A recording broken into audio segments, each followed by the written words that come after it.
1995 август айы Азамат Алтай үчүн эстен кеткис учур. Жарым кылымдан ашык убакыттан кийин мекенине кайрылып келген көрүнүктүү коомдук ишмерде кыргыз айдыңдарынын алдыңкы өкүлдөрү Бишкекте улуттук баатыр катары тосуп алышкан. Азамат Алтай 20 жашында советтик Кыргызстандан аскерге кетип, 75-ке чыкканда гана эгемен Кыргызстанды биринчи жолу көргөн. Андыктан мекенге болгон кусалык жана сүйүү анын кайталангыс өмүрүнүн лейтмотивине айланган. Ата журтка болгон сагынычты ата журттан ажыраган адам билет. Онсуз эч ким түшүнүш мүмкүн эмес.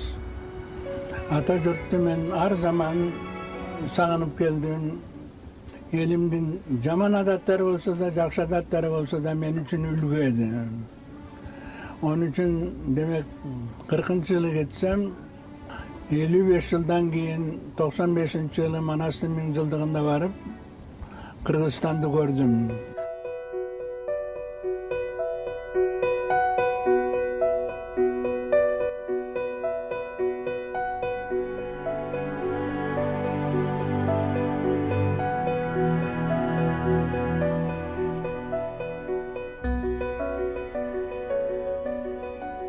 Эркин Европа азаттык радиосунун кыргыз кызматынын төптөөчүсү, кыргыздын чыгаан журналисти, публицисти жана коомдук ишмери Азамат Алтай 1920-жылдын күзүндө Корумду жергесинде, азыркы Ысык Көл облусуна караштуу Тоң районундагы Бөкөнбаев айылында Кожомберди Теке уулунун үй бүлөсүндө жарык дүйнөгө келген. Анын баштапкы аты жөнү Кудайберген Кожомбердиев. Ал 1961-жылы ноябрда АКШнын жарандыгын алып жатып, өз ысымын Азамат Алтай деп өзгөрткөн. Азамат деп эл журтуна берилгендигин, Алтай деп кыргыз тарыхынын Алтай аймагы менен байланышын ишарат кылган.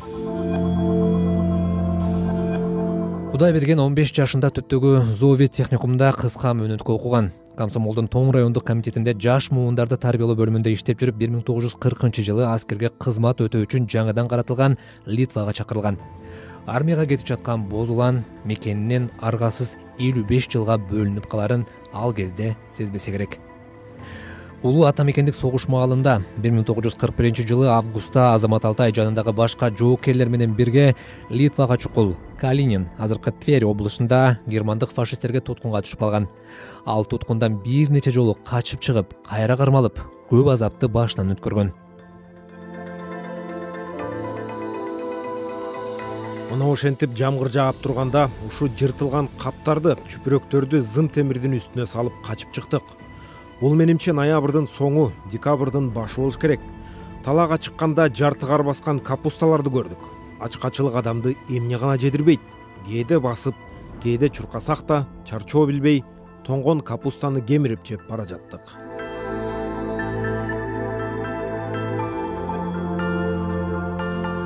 Азамат Алтай согуштун соңун утурлай Францияга жеткен. Фашисттерге каршы күрөшкөн француз каршылык көрсөтүү кыймылына да катышканын айткан жайы бар.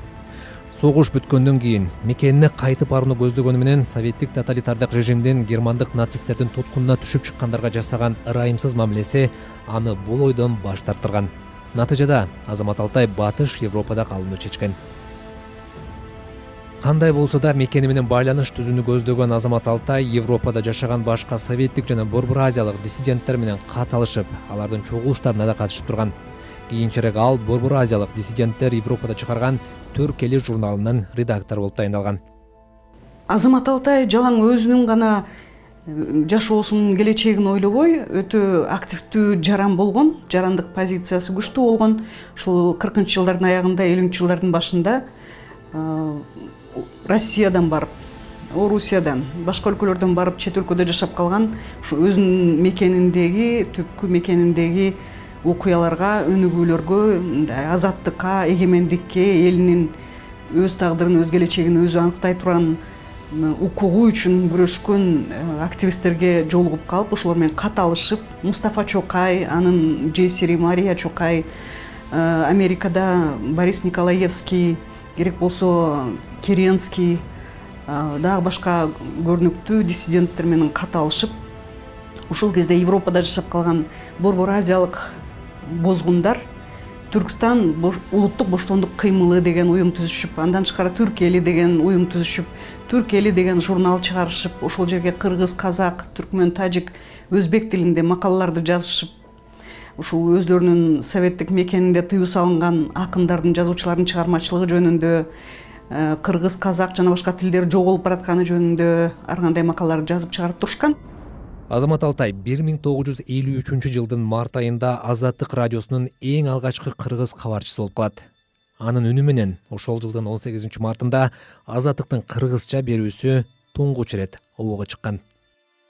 Советтер Союзу маалында чет өлкөдө жашап калган сабаттуу, билимдүү кыргыздарды табуу кыйын болгон. Азаттык радиосуна ошол Азамат Алтайды, өзүнүн атасы койгон ысымы Кудайберген Кожомбердиев, ошол Азамат Алтайды таап калганы Азаттык радиосу өтө чоң олжо болгон. Анткени Азамат Алтай билимдүү болгон. Ал менен сүйлөшүп отурганда дагы Зощенко, Пастернак, Солженицын, Булгаковдун чыгармалары жөнүндө айтып отурду. Мен таң калдым. Өзүнө өзү абдан көп китептерди окуп, билимин тереңдеткен экен. Аны ошол киши кыргыз редакциясында иштеп калып, кыргыз берүүлөрүн обого чыгарып Мюнхенден кыргыз угармандарына билимдүү бир пайдалуу, өтө зарыл болгон, керек болсо Советтер Союзунда тыюу салынган маалыматтарды, кабарларды таратып турган. Ошол эле улутчул деп атылып кеткен Касым Тыныстанов, Жусуп Абдрахманов, башка жазуучу, акын, башка кыргыздын көрүнүктүү лидерлери жөнүндө маалыматтарды таап, ошолордун ишмердиги, чыгармачылыгы жөнүндө маалыматтарды тапкан. Азамат Алтай кесиптештери менен бирге советтик режим элден жаап жашыргысы келген маалыматтарды кыска толкун аркылуу кыргыз угармандарына жеткирип турду. Алар Азаттык радиосундагы берүүлөрүндө Ооганстан, Түркия жана Пакистанда жашаган кыргыз диаспораларынын жашоо турмушунда чагылдырышкан. Советтик кыргыз гезиттери менен башка маалымат каражаттарындагы чыккынчы, эл душманы деген айыптоолорго карабастан Азамат Алтайдын Кыргызстанда жашыруун тарапкерлери, тилектештери болгон. Керек болсо интеллигенция өкүлдөрү, жазуучулар менен илимпоздор Азаттык радиосунун кыргыз тилиндеги берүүлөрүн радио сигналды жакшы кабыл алуу үчүн көбүнчө тоолуу аймактарда салынган дачаларында угуп келишкен. Азамат Алтай бул кыргыздын эркин басма сөзүнүн да символу болуп саналат. Бир маселени айта кетейин, анын урматына Бишкекте тарых музейинде бир жолу жыйын өткөрүп атканыбызда, ошол кезде журналисттердин бири көз карашы боюнча ошол советтик бойдон калган журналисттердин бири ушундай чыгып сүйлөдү да, Азамат Алтай бул биздин мамлекетибиздин чыккынчысы болгон деп. Анан биз ошондон кийин жалпы калайыкка жооп бердик. Советтер Союзу тоталитардык мамлекет. Ошол мамлекетке идеологиялык душман катары Азамат Алтай ачык чыккан. Бул мамлекетке ал чыккынчы эмес, ошол мамлекеттин каршы болгон, ага атаандаш жол издеген публицист киши болгон. Ал эми Азамат Алтай өмүр бою Кыргызстандын эгемендиги үчүн, Кыргызстандын демократиялуу өнүгүүсү үчүн идеяларды таркатып келди.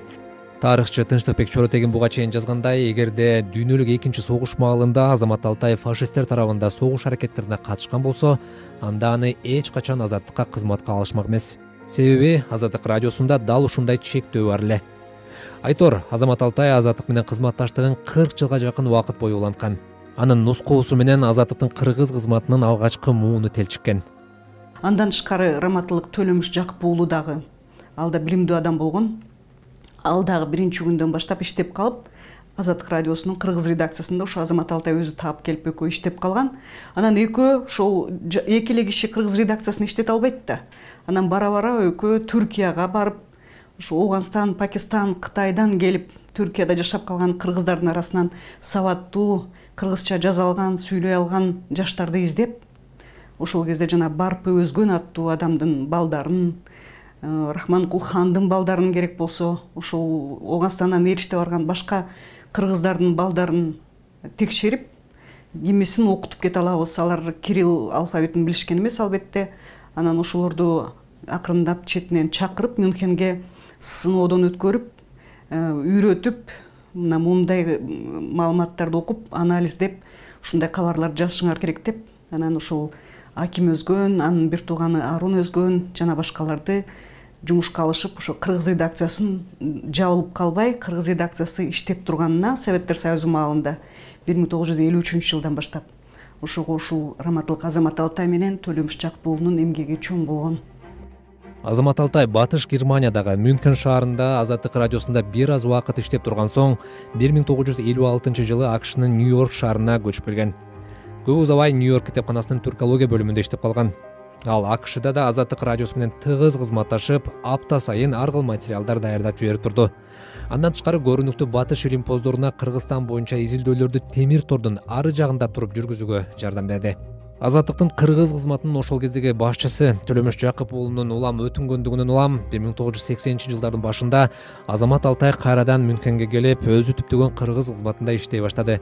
1984-жылдан тартып Азаттык радиосунун директору кызматын аркалап калды. Азамат Алтай 1988-жылы пенсияга чыгып, кайрадан Нью-Йоркко кеткен. Ардактуу эс алууга чыккандан кийин да Кыргызстанга жакындан көз салып турган.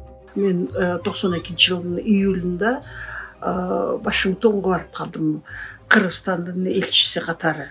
Ошо жерге келгенде эле Азамат Алтай кабар берип, мен ошо силерге бир күнү барып калам деп айтып калды. Чындан эле бир күнү чаап келди Вашингтонго. Бир эмес кийин 10 чакты жолу келип турду. Нью-Йоркто бул кишинин үй жайы бар экен, ошо жерден өзүнүн машинесин бир кыргыз, өзү кыргыз, Кытайдан жашаган кытайлык студентти айдатып алыптыр. Ал болсо ошо Азамат Алтайга уул катары, кыргыз тууган катары ошентип бир нече жолу машина айдап келип турду. Келген сайын Кыргызстанда кандай болуп атат, акыбал кандай, эмне болуп атасыңар деп ушу жан тартып дайыма сурап турду. Биз билгенибизди айтып берип, кандай ситуация. Анда делегациялар көп келчү Кыргызстандан. Бизде кабар көп, мынчалык бүгүнкү күндөй интернет коммуникация балким интенсивдүү эмес, бирок кабарлар көп болчу. Мына ошентип киши менен бөлүшүп, Кыргызстанда болуп аткан окуяларды биз ал жөнүндө сүйлөшүп, ошентип турчу элек. Айтмакчы, Азамат Алтай Кыргызстан эгемен өлкө болгонго чейин эле Советтер Союзу маалында эле АКШга келген Чыңгыз Айтматов жана Болот Миңжилкыев сыяктуу кыргыз залкарлар менен жолугуп, эл жеринин амандыгын сурап келген. Анын мындай жолугушуулары жөнүндө америкалык жазуучу Джеффри Лили 2018-жылы жарык көргөн Have the Mountains Fallen аттуу китебинде кенен чагылдырган. Алтай менен залкар жазуучу Айтматовдун өмүрүндөгү жана көздөгөн максаттарындагы окшоштуктарды талдаган бул китеп 2019-жылы Темир тордун артындагы эки тагдыр деген аталышта кыргызча жарыяланган. Автор бул китебинде Азамат Алтай менен Чыңгыз Айтматов экөө тең кыргыз элинин эркиндиги, эгемендиги үчүн ар кимиси өз майданында зор салымын кошкон деген тыянакка келген. Altai suffered immensely. He was a persona non grata, having been declared a traitor. Мекенинен, үй бүлөсүнөн жана өз маданиятынан бөлүнүп калган Алтай көп азап чекти. Ал чек аранын аркы тарабына өткөн үчүн өз мекенинде чыккынчы аталып персона нон гратага айланган.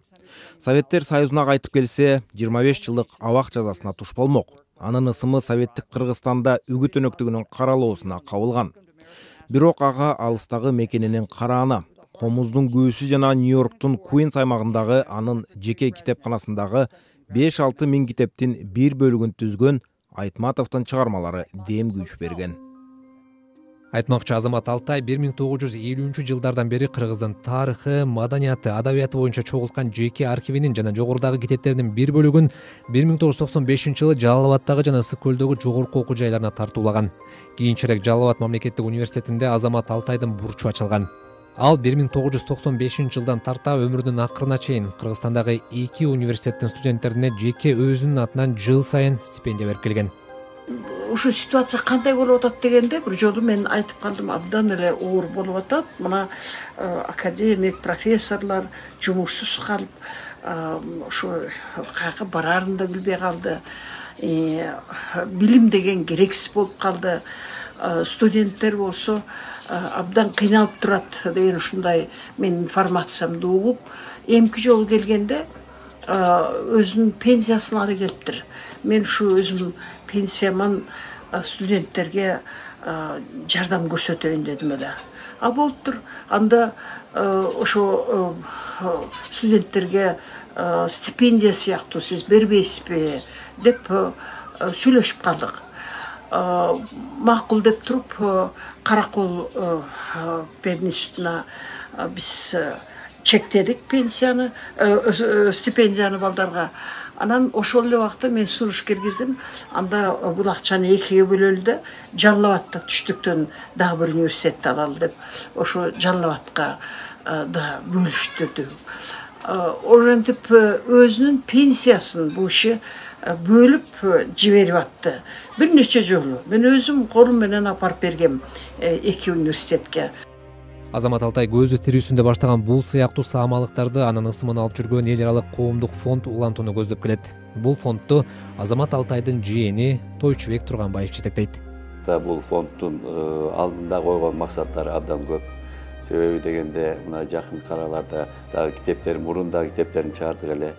Азыр дагы жаңылап ушу китептерин чыгаралы деген оюбуз бар. Бир жакшы спектакльдерди уюштуралы деген оюбуз бар. Кичинекей сюжеттеги документальный фильмдерди уюштуралы деген ойлорубуз бар. Ушундай көп маселелер алдыбызда, көп милдеттерибиз алдыбызда турат. Фонд муну менен эле токтоп чектелип калбастан дагы ушундан кийинки дагы ийгиликтерди жарата беребиз.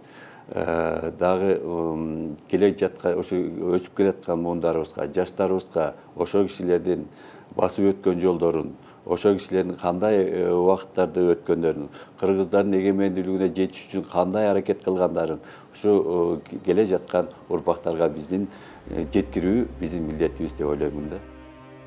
Азаттык радиосунун кыргызча берүүсүн түптөгөн коомдук ишмер Азамат Алтай 2006-жылы 23 майда Нью-Йорк шаарында оорунун айынан дүйнө салган.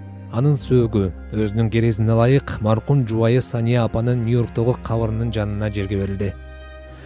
Сөөгү мухиттин ар жагына коюлганы менен ал мурда аманат катары алынып коюлган кыргыздын топурагын жамынды. Ушундай улуу инсан Кыргызстанды кыргыздарга тартып, Кыргызстанды ушунчалык сүйүп, өзүнүн жерин, өлкөсүн кыйын заманда, кыйын учурда жардам берем деп умтулган, жанталашкан. Бул киши башынан эле азаттыктын башында турган. Азамат Алтай улуу инсан, патриот кыргыздын. Биз кыргыздар ошол эмгегин билип, баалап жүрсөк, бул эң эле маанилүү азыркы жаштарга, азыркы муунга деп айтат элем. Азамат Алтайдын мааракесин дагы өткөрүп, маараке жок учурлардагы анын идесин түбөлүккө калтырыштын баардык аракетин көрүшүбүз керек. Бул биздин парызыбыз. Азамат Алтай бизди эгемендикке чакырган, эркиндиктин жарчысы болчу. Ушуну биз кийинки урпактарга дагы жеткиришибиз абзел. Азамат Алтай мекенин жүрөгүнүн толтоосунда сактады. Ал 86 жылдык өмүрүндө Ала тоонун батыштагы бүркүтүнө, эгемендиктин баркын элине жеткирген уулуна айланды. Өмүрүнүн акырына чейин Кыргызстандагы жоо азын инкылабы сыяктуу ири окуяларга өз баасын берип, бийликтин кемчиликтерин ачык айтып келди. Ал 2005-жылы тарыхчы журналист Кыяз Молда Касымов менен акыркы маегинде Кыргызды аксаткан өз ара бөлүнүүчүлүк маселесине токтолуп, бийлик башчыларына азыркыга чейин маанисин жоготпогон насаатын айтканы бар. Алтын трагедия болчу. Муну айтыш, мындай кылыш бирден кутулуш мүмкүн эмес. Onun için çırdan-çırdanlılık, adaletlilik bana gerek. Adaletli aşan karısalar, başlar, halk, o tarafka barar. Yürütte sınırda, yürütte sınırda